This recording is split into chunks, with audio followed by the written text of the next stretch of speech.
ব্রাজিলের জার্সিতে নেইমার আর সেলেসাউদের হয়ে এই তারকার ডান্স দেখার অপেক্ষায় কোটি কোটি ফুটবল ভক্ত। কিন্তু কিছুতেই নেইমার ভক্তদের অপেক্ষার প্রহর শেষ হচ্ছে না।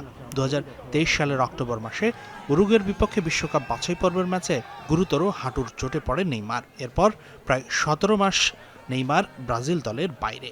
মাঝে ক্লাবের হয়ে একাধিকবার ফিরেছেন মাঠে, কিন্তু বারবারই নতুন ইনজুরিতে ছিটকে গেছেন মাঠের বাইরে। এই মুহূর্তেও চোট বয়ে বেড়াচ্ছেন নেইমার, আর তাই জাতীয় দলে ফেরাটা হচ্ছে আরও দীর্ঘায়িত।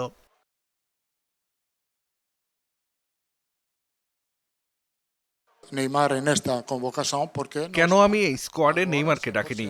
কারণ সে এই মুহূর্তে 100% ফিট নয়, আর আমাদের এমন খেলোয়াড় দরকার যারা শতভাগ প্রস্তুত। নেইমারকে খেলা এবং কঠোর পরিশ্রম চালিয়ে যেতে হবে। তাকে নিজের সামর্থ্য প্রদর্শন করতে হবে এবং প্রমাণ করতে হবে সে শারীরিকভাবে ভালো অবস্থায় আছে।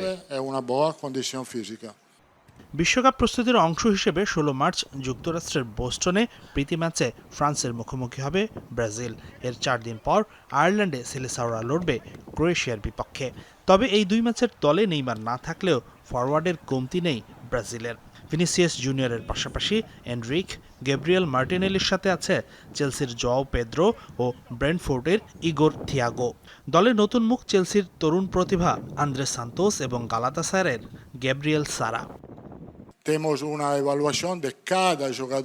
ব্রাজিলিয়ান সমর্থকদের আশ্বস্ত করে বলছি, আমরা বিশ্বকাপের জন্য এমনভাবে প্রস্তুতি নিচ্ছি যাতে টেকনিক্যাল, ফিজিক্যাল এবং মেন্টাল সব দিক থেকে আমরা সেরা অবস্থায় থাকতে পারি। তবে সবচেয়ে গুরুত্বপূর্ণ হলো ব্রাজিলের মানুষ এই দলের প্রতি সবসময় যে ভালোবাসা দেখিয়েছে, আমরাও জাতীয় দলের হয়ে মাঠের পারফরমেন্সের মাধ্যমে সেই একই ভালোবাসা ফিরিয়ে দিতে চাই। সবকিছু ঠিক থাকলে 18 মে বিশ্বকাপের জন্য চূড়ান্ত স্কোয়াড ঘোষণা করবে Brazil coach Carlo Ancelotti. Hasinur Rahman, Jamuna sports.